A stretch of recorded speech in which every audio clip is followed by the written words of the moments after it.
राधा दामोदर भगवान की। आज हम लोग अष्टम दिवस की कथा में प्रवेश करते हैं। 8वें दिन। बोलो सियापति रामचंद्र महाराज की। अष्टम दिवस की कथा में हम लोग प्रवेश करते हैं। महाराज पृथु नारद जी से कहते हैं कि देवर्षे पदताम श्रेष्ठ सर्ववेदार्थ पारगः त्वामहं प्रष्टुमिच्छामि यथा संदेह भेदकः। हे नारद जी, आप समस्त वेदों के जानने वाले हैं।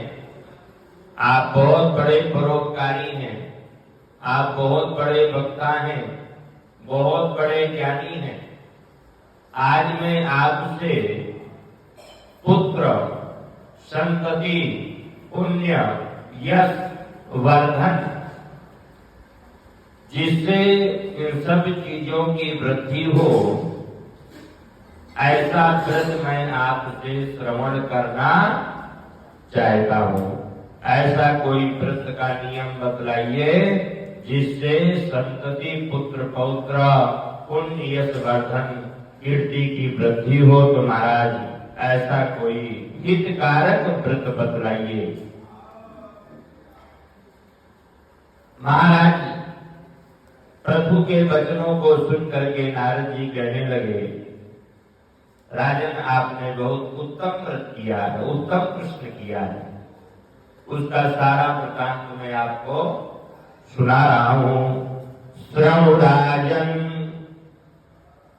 परमं गुह्यं व्रतानाम् उत्तमं व्रतम् तत्तेऽहं संप्रवक्ष्यामि धनपुत्र विवर्धनम्। कहते हैं कि ऐसा पुण्यकारी व्रत जो गुप्त है, जिसको सभी लोग नहीं जानते, ऐसा श्रेष्ठ व्रत मैं आप लोगों को बतलाऊंगा जिससे जीव का कल्याण हो, पुत्र, पौत्र, संतति की वृद्धि हो। वो कौन सा व्रत है, किसका व्रत है? कहते हैं कि महाविद्या, महामाया, महामेधा, महास्मृति, महामोहा भगवती, महादेवी महेश्वरी, अहोइति च विख्याता सैव सर्वेश्वरेश्वरी तस्या व्रतं महापुण्यं सर्वलोकहितप्रदम्। कहते हैं महाविद्या, महामाया, महामोधा, महास्मृति, सर्वेश्वरी, सभी की ईश्वरों की ईश्वरी, अधिष्ठात्री अहोई देवी। क्या व्रत है आज? अहोई देवी का व्रत है। तो कहते हैं कि अहोई देवी का व्रत जो है महापुण्यकारी है, लोगों के हित के लिए व्रत बना है। नारद जी से पृथु नाम के राजा कहते हैं कि महाराज अहोई देवी कैसे पैदा हुई, इसका अहोई नाम क्यों पड़ा, ये भी सारा वृत्तांत सुनाए। तो नारद जी कहते हैं कि कलयुग में एक बार भयंकर अकाल पड़ा। इतना भयंकर अकाल पड़ा जैसे आप लोगों ने अभी देखा होगा, कुछ दिन पहले कोरोना जैसे महामारी आई थी, उसमें कितना जन धन की हानि हुई थी।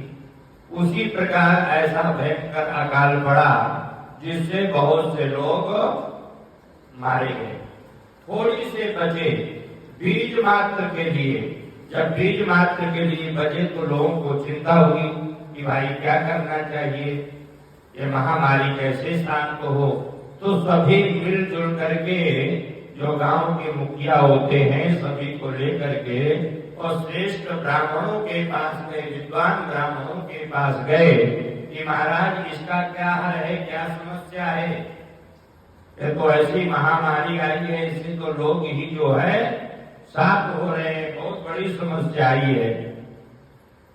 तो ब्राह्मणों ने शास्त्र का विचार करके और कहा कि हो याच महादेव्या आराधनम पूर्वता कार्तिके कृष्ण पक्षे चा सप्तम्याम ध्यान तत्परः।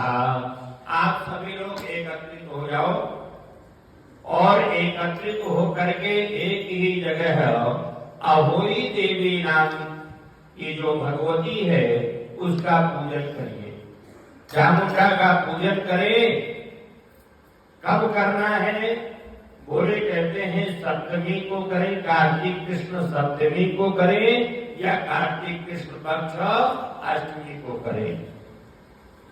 तो कई लोग सप्तमी रखते हैं, कई लोग अष्टमी रखते हैं, लेकिन सप्तमी चंद्रोदय में चंद्रमा का उदय हो जाए तो व्रत संपन्न कर दे। और यदि अष्टमी का व्रत आप लोग रखते हैं तो जब नक्षत्रों का उदय हो जाए तो आप व्रत को संपन्न कर सकते हैं। सभी ने इतनी भयंकर पूजा किया, इतना विशाल पूजन किया कि भगवती जो है वहां पर चामुंडा के रूप में प्रकट हो गई। और दुर्गा मैया की इस प्रकार से चामुंडा हाथ में लिए कराली काल देवी देखने के लिए आई और एक ही दिन में वहां प्रकट हो गई, इसलिए उसका नाम पड़ गया अहोई देवी। और जब पूजन चल रहा था वहां पर जो है एक धीमर की पत्नी आकर के, स्त्री आकर के बैठ गई और कहने लगा कि भाई आप ये किसका पूजन कर रहे हैं? उन्होंने कहा कि भगवती का पूजन कर रहे हैं।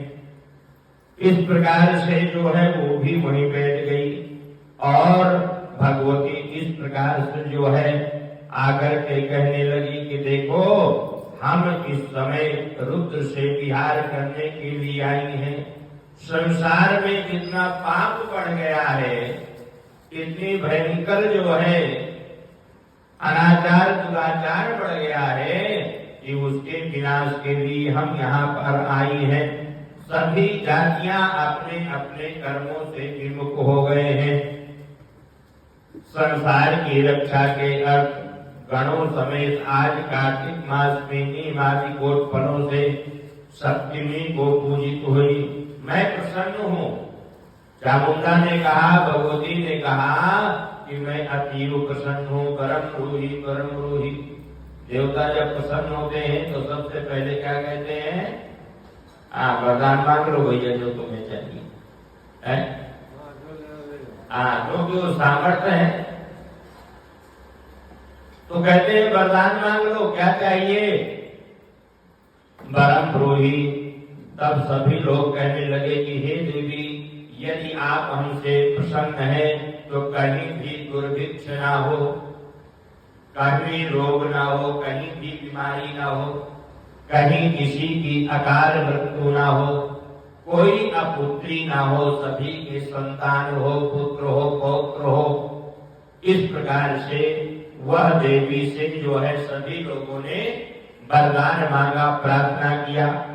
नारद जी कहते हैं इस पर देवी बोली कि यदि तुम लोगों को ऐसा वरदान चाहिए, इन समस्याओं से तुम यदि निजात चाहते हो तो तुम लोगों को कार्तिक कृष्ण पक्ष सप्तमी और अष्टमी का मेरा व्रत रखना चाहिए। तुम सप्तमी और अष्टमी का मेरा व्रत रखो। कहते हैं कि सप्तमी को जो है चंद्रोदय का व्रत श्रेष्ठ होता है और अष्टमी को नक्षत्रों से युक्त व्रत श्रेष्ठ होता है। इस प्रकार से बाल वृद्ध रोगी कोई भी हो, सभी को यह व्रत करना चाहिए, ऐसा पुराण में आया है। लेकिन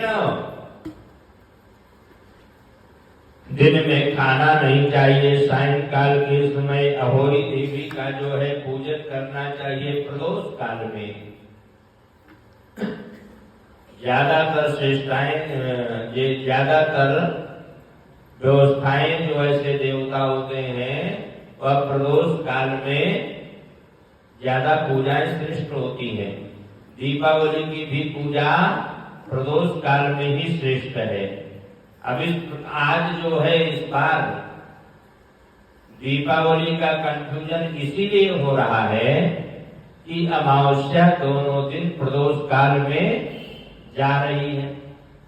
31 तारीख को 4 बजे से अमावस्या प्रारंभ हो जाएगी और 1 नवंबर को अमावस्या शाम को 6 बजे तक जा रही है। कहीं कहीं 5:30 तक दिखा रहा है, तो 6 बजे तक जा रही है।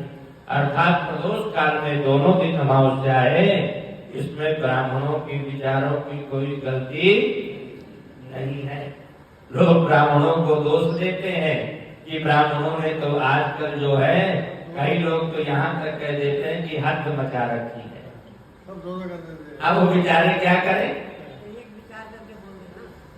एक विचार कैसे होगा? आसाम के ब्राह्मण से मैं कैसे संपर्क करूंगा? जोधपुर में कोई ब्राह्मण बैठा है, मैं उससे कैसे संपर्क करूंगा? कोई तमिलनाडु बैठा है, उससे मैं कैसे संपर्क करूंगा? जो है हाँ, अच्छा, एक राष्ट्रीय पंचांग यदि बने तभी ये समस्या हल हो सकती है, अब वो बन नहीं सकता। भाई तिथि जो है हमारे यहाँ सूर्योदय के हिसाब से सारी गणनाएं होती है। आसाम में, अरुणाचल में 2 घंटा पहले जो है सूर्योदय हो जाता है। जोधपुर आते आते जब यहाँ सूर्योदय होगा तो वहाँ 9 बजा होगा। बीजेपी वाले ने बोलना चाहिए ना मोदी को, पंचांग बनाई। हाँ, तब जाकर के समस्या हल हो सकती है, नहीं तो समस्या हल नहीं होगी। और सभी अपने अपने स्थान के हिसाब से पंचांगों का निर्माण करते हैं, तो ये समस्या, अब चूंकि ये रक्षाबंधन हुआ या दीपावली हुआ, ये सब राष्ट्रीय त्योहार है, अंतरराष्ट्रीय त्योहार है, इनमें थोड़ी सी एकरूपता जरूरी है। नहीं तो स्थानीय ब्राह्मण के यहाँ जाकर के आप पूछ लीजिए, पंडित जी फला तिथि कब है, जब वो बता दी तभी कर लो। लेकिन अब चूंकि इसमें तो बड़ा बॉन्डर बच गया ना, बाहर भी मनाया जाता है दीपावली का त्योहार, तो इसलिए चलो हमारी यही प्रार्थना है, यही अनुरोध है कि 31 तारीख को ही आप लोग जो है दीपावली का त्योहार मनाएं। 31 तारीख को ही दीपावली का त्योहार श्रेष्ठ है, इसलिए 31 तारीख को दीपावली का उत्सव मनाएं और 1 तारीख को अपने पितरों का पूजन आप कर सकते हैं। कई शास्त्रों में आया है कि अमावस्या में यदि तत्काल प्रतिपदा का प्रवेश हो जाता है तो वह दीपावली के योग्य, लक्ष्मी पूजन के योग्य नहीं होती। वो वैश्वानर नाम की अग्नि की तिथि होती है, उसमें केवल अन्नकूट किया जाता है, गोवर्धन पूजा होती है। वो 2 तारीख को आएगा, 1 तारीख को गोवर्धन पूजा नहीं होगा, 2 तारीख को आएगा। चलिए अगला विषय है। तो इस प्रकार से सभी लोग मेरा पूजन करें, मेरी मूर्ति मिट्टी की बनाएं, गोबर की बनाएं, चाहे दीवार में आकृति बना करके मेरा पूजन कर सकते हैं। तो इस प्रकार से चंद्रमा के समान गोले और बाहर से खीर, पूरी, पुष्प, धूप से पूजन करें। मूलकंद, मूलकंद समझते हैं क्या होता है? मूली, मूली, मूली को बोलते हैं मूलकंद संस्कृत में। मूली, गन्ना, सिंघाड़ा, ये सब जो है अहोई अष्टमी के दिन अहोई देवी को समर्पित करना चाहिए। इससे भगवती बड़ी प्रसन्न होती है और ये नई नई फसलें आती हैं, तो इससे जब प्रसन्न होगी तो देवी फिर वरदान देगी, फिर कहीं अकाल मृत्यु नहीं होगा, कोई पुत्री नहीं होगा, किसी प्रकार की कोई समस्या नहीं होगी। तो ऐसा व्रत करना चाहिए। तब सब लोग व्रत को धारण करने लगे। इसके ऊपर जो धीवर की स्त्री थी जो आकर के वहां बैठ गई थी, वो कहने लगी, क्या कहती है कि हे महादेवी, हम लोगों की भी रक्षा करें, हमको क्या करना चाहिए? तो भगवती कहने लगी, तो मेरी भक्तिन है, पूर्व कहे विधान से पूजन करना। जो मैंने तुमको अभी विधान बतलाया है उसी विधान से तुमको भी पूजन करना है। मनुष्य लोग पूजा के अंत से तेरी संतति का पूजन करेंगे। हमारे यहाँ कुछ लोगों ने ग्रंथों को ऐसे तोड़ मरोड़ के लिख दिया है कि ये अछूत है, फला अछूत है, इसका मत छुओ, उसका मत छुओ, लेकिन शास्त्रों में ऐसा नहीं है। भगवती कह रही है, जो धीवर की स्त्री उसने कहा कि हम तो नीच जाति में, हम कैसे पूजन करें? तो देवी ने आदेश दिया कि जैसा सभी लोग पूजन करें वैसा तुम भी पूजन करो। और यहाँ तक कहा कि ये जो सभी लोग बैठे हैं ये तुम्हारे संतान का पूजन करेंगे, तब जाकर के तुम्हारी पूजा सफल होगी। तो फिर बतलाओ, ये अछूत और नाछूत वाला कौन रह गया? कोई रह गया क्या? ये वामपंथियों ने कुछ हिंदू धर्म को तोड़ने ताड़ने के लिए कुछ शास्त्रों में घुसेड़ दिया। हमारे शास्त्रों में ऐसा गीता में भी नहीं है, हमारे शास्त्रों में ऐसा नहीं है। कोई भी अछूत नहीं है। जो भगवान को मानने वाले हैं वो सभी सनातनी हैं और सनातनी सब एक है। कोई ऊपर नीचे का सिस्टम नहीं है। जो व्यवस्था जिसको दी गई है वो व्यवस्था उसको करना चाहिए। अब जैसे मलेट्री वाला है, अब मलेट्री वाले से आप कह दोगे कि भाई तू डॉक्टरी का काम कर ले, ऑपरेशन कर दे, तो करेगा तो वो मर जाएगा, मरीज है। तो एक व्यवस्था बांट दी गई है कि तुमको ये करना है, तुमको ये करना है, तुमको ये करना है, तुमको ये करना है। किसी को डॉक्टर बना दिया, किसी को मिलिट्री वाला बना दिया, किसी को व्यापारी बना दिया, किसी को शिक्षक बना दिया कि भाई तुमको शिक्षा देना। तो ये व्यवस्थाएं हैं। कोई भी ऊपर नीचे छुआछूत की कोई व्यवस्था नहीं है। तो इस प्रकार से भगवती ने कहा। तो कार्तिक मास का ऐसा महात्म है। एक ही दिन में भगवती प्रसन्न हुई, इसलिए उसका नाम पड़ गया अहोई देवी। अब जो है प्रभु नाम के राजा कहते हैं कि हे नारद जी, भक्तों में आप श्रेष्ठ हैं, सभी अर्थों को जानते हैं। ये जो कार्तिक का महीना है ये क्यों श्रेष्ठ है? कार्तिक का और एकादशी का महीना भगवान को क्यों प्रिय है? तो नारद जी कहने लगे, इसके बारे में भी मैं बतलाता हूँ, सुनो।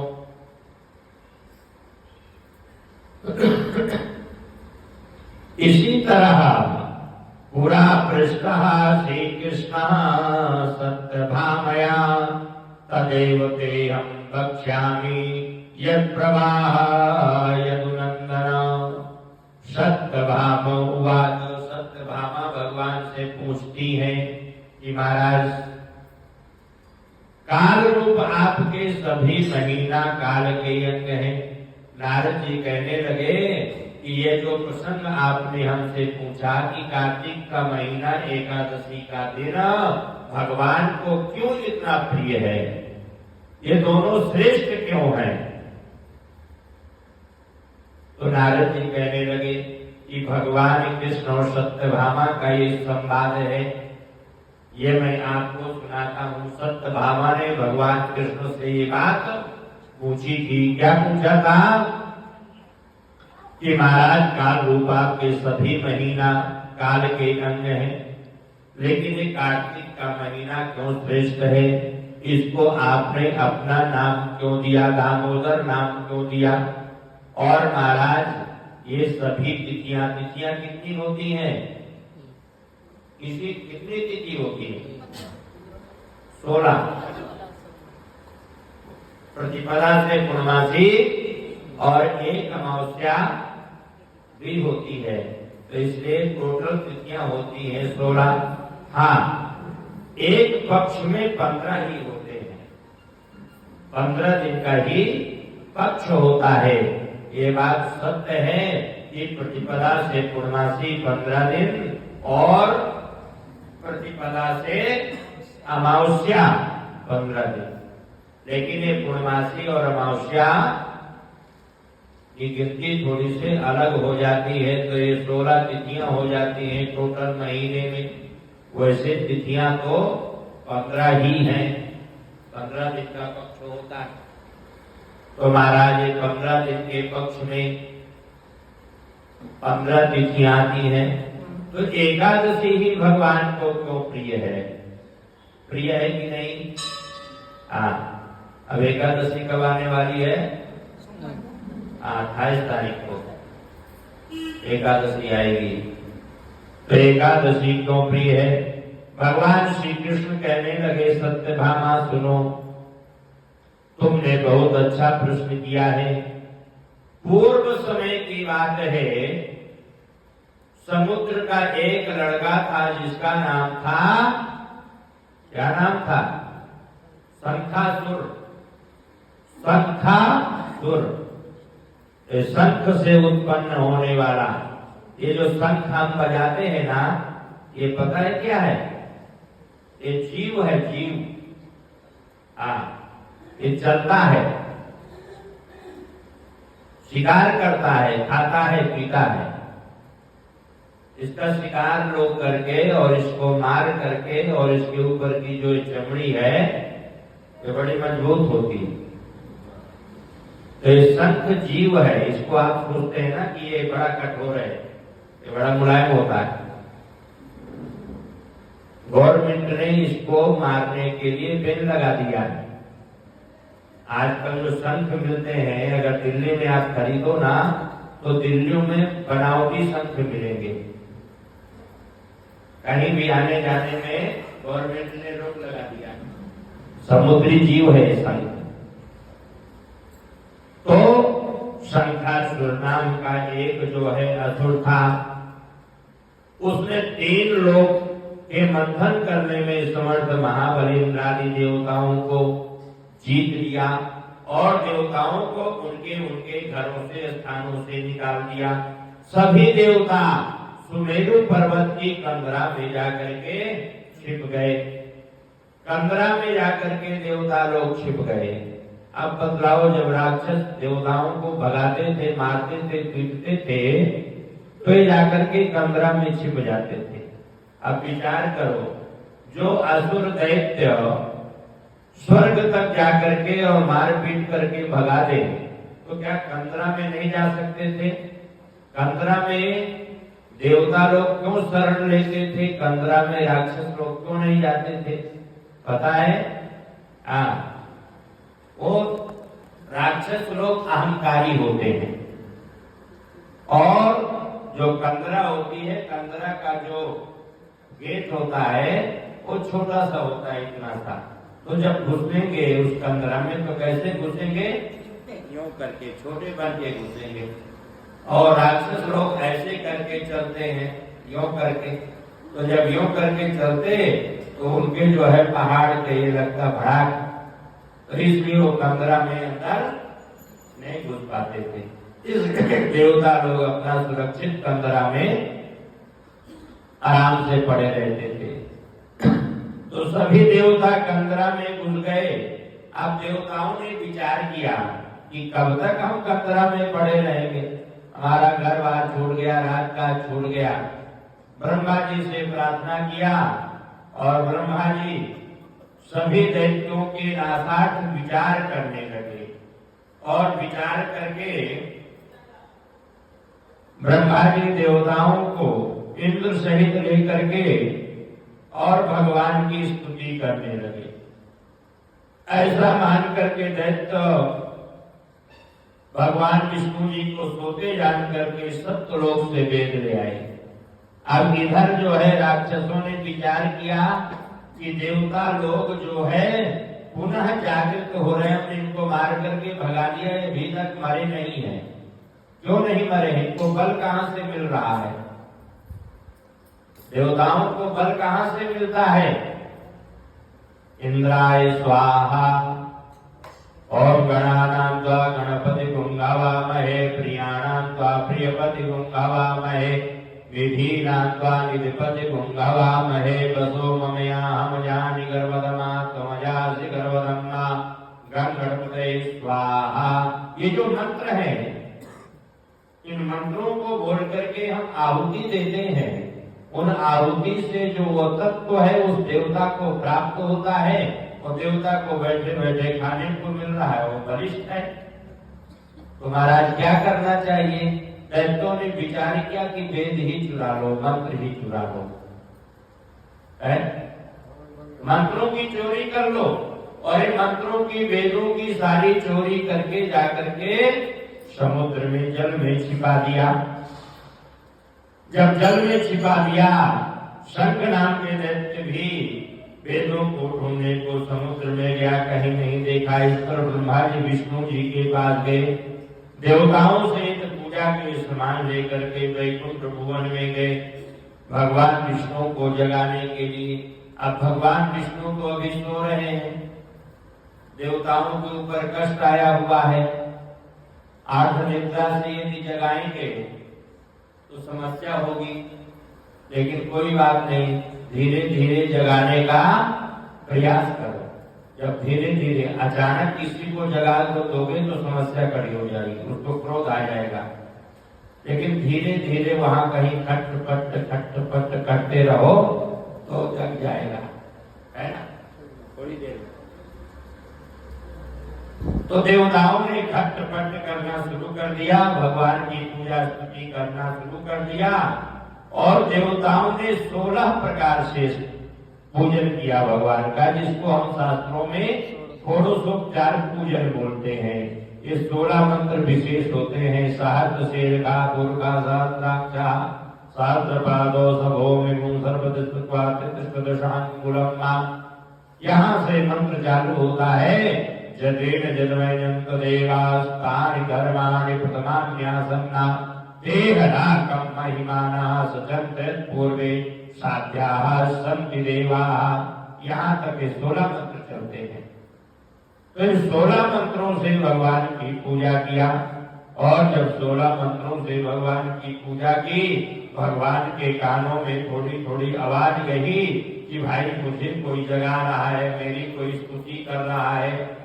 भगवान जो है जागृत हो गए और गीत मंगल वाद्य से भगवान को जगाया, शंख भी ध्वनि किया, भगवान जागृत हुए। और भगवान जब जगे तो देवताओं ने भगवान से सबसे पहले प्रार्थना किया, महाराज हम परेशान हैं। क्यों परेशान हैं?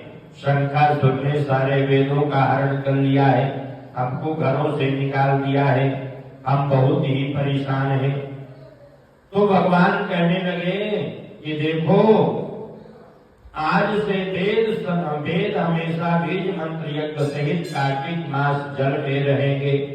तुम लोग भी मुनि सहित हमारे साथ आओ, आज से हम भी कार्तिक के महीने में जल में निवास करेंगे। अब जब सभी वेद जल में है तो बीज सहित जल में ही रहेंगे और हम भी मुनियों के सहित जल में ही निवास करेंगे। जो मनुष्य कार्तिक का व्रत करता है, करेंगे, वो हमारे लोग को प्राप्त होंगे, उनके विघ्नों में रक्षा होगी। हे वर्णों, तुम पुत्र नाती देना, हे कुबेर तुम धन देना। इस प्रकार से भगवान ने जो है बहुत ही आशीर्वाद दिया कि कार्तिक के महीने में हम वेदों सहित जल में निवास करते, इसलिए कार्तिक के महीने में सूर्योदय से पहले स्नान करना श्रेष्ठ माना जाता है। और भगवान जगे किस दिन? एकादशी वाले दिन। एकादशी वाले दिन भगवान निद्रा से जगे, इसलिए एकादशी भगवान को बहुत प्रिय है। यही तो पूछा था ना राजा प्रभु ने कि कार्तिक का महीना और एकादशी क्यों प्रिय है? तो इस प्रकार से भगवान ने कहा कि इसलिए प्रिय है अब नारद जी कहने लगे भगवान ने ऐसा मत्स्य रूप धारण किया, क्योंकि वेदों को अब हमेशा तो नहीं रखना ना, वेदों को वहां से लाना है। अब इस प्रकार से मत्स्य रूप धारण किया। कश्यप ऋषि जो है स्नान करने के लिए गए, कश्यप ऋषि की अंजलि में मत्स्य भगवान आ गए और कश्यप ऋषि ने अपने कमंडलों में डाल दिया। कमंडलों में डाल करके वो मत्स्य बढ़ने लगा। जैसे मत्स्य बढ़ने लगा तो कश्यप ऋषि ने समुद्र में डाल दिया। समुद्र में जाकर के भगवान मत्स्यावतार ने शंखासुर नामक दैत्य का वध किया और वहां से वेदों को ढूंढ करके और जो है उसको असुर को मार करके बद्री नारायण के आश्रम में आए। सब ऋषियों को बुलाया और कहने लगे कि तुम जल में जा करके और खड़ांग रहस्य सहित वेदों को ढूंढो, तब तक देवताओं समेत हम प्रयाग में निवास करेंगे। भगवान ने कहा हम प्रयाग में निवास करेंगे तब तक तुम लोग समुद्र से वेदों को ढूंढ करके ले आओ। वेद के 6 अंग हैं, छंद व्याकरण बोध चिकित्सा ज्योतिष स्मृति। 6 अंगों से खड़ांग वेद कहलाता है। नारद जी कहने लगे इस पर तपोबलयुक्त ब्राह्मणों द्वारा यज्ञ युक्त 6 अंग सहित वेद लाए। हे राजन, जिन जिन वेदों में जो ब्राह्मण को मिला वह उसी के ऋषि हो गए। और हे जगन्नाथ, हमारा कहना सुनो। हे प्रभु, हमारा आनंद का काल है, इससे आप हमें वरदान दो। जिन जिन वेदों में जिस ब्राह्मण को जो मिला उस भाग का वह तब से ऋषि हुआ। इसके ऊपर सब ब्राह्मण मिल करके प्रयाग को आकर के ब्रह्मयुक्त विष्णु जी को मिले और उनको वेद समर्पित किया। ब्रह्मा जी पृथ्वी में प्रणाम करके बोले हे देवाधिदेव, हे जगन्नाथ, हमारा कहना सुनो। हे प्रभु, हमारा आनंद का काल है, हमें वरदान दीजिए। इस स्थान में ऋषि लोगों ने नष्ट वेद फिर से प्राप्त किया। हम लोगों को हे लक्ष्मीपति, आपकी कृपा से यज्ञ में भाग प्राप्त हुआ है। इस कारण से पृथ्वी मंडल में ये स्थान श्रेष्ठ है। भगवान कहने लगे ये जो प्रयाग का क्षेत्र है पूरे पृथ्वी मंडल में श्रेष्ठतम होगा और आगे चल करके यहाँ बहुत ही पुनीत क्षेत्र ब्रह्म क्षेत्र कहलाएगा। सूर्य वंश में एक भगीरथ नाम के राजा उत्पन्न होंगे और वो ब्रह्मा जी की भगवान की तपस्या करके गंगा जी को यहाँ लाएंगे और कालांतर में गंगा यमुना सरस्वती का यहाँ पर संगम होगा। जिसके स्नान करने मात्र से, जिसके दर्शन मात्र से प्राणियों के जन्म सफल हो जाएंगे, पाप नष्ट होंगे। और जो कोई अपने पितरों का यहाँ तर्पण करेगा, पूजन करेगा, उनके पितर जो है पितृलोक को प्राप्त होंगे। ये सब समय समस्त लोगों का फलदायक है। और मकर राशि में जब सूर्य प्रवेश करेगा उस समय प्रयागराज में प्रातः काल स्नान करने से प्राणियों को मोक्ष की प्राप्ति होगी, उनकी मनोकामना पूर्ण होगी। मकर युक्त माघ में जो स्नान करते हैं उनके देखने से पाप दूर हो जाते हैं। जो माघ कार्तिक में स्नान करेंगे उनको 3 तरह की मुक्ति प्राप्त होगी। सालोक्य, सारूप्य, सामीप्य। सालोक्य भगवान के धाम में रहने लगेंगे और दूसरी सारूप्य भगवान का ही स्वरूप हो जाएगा।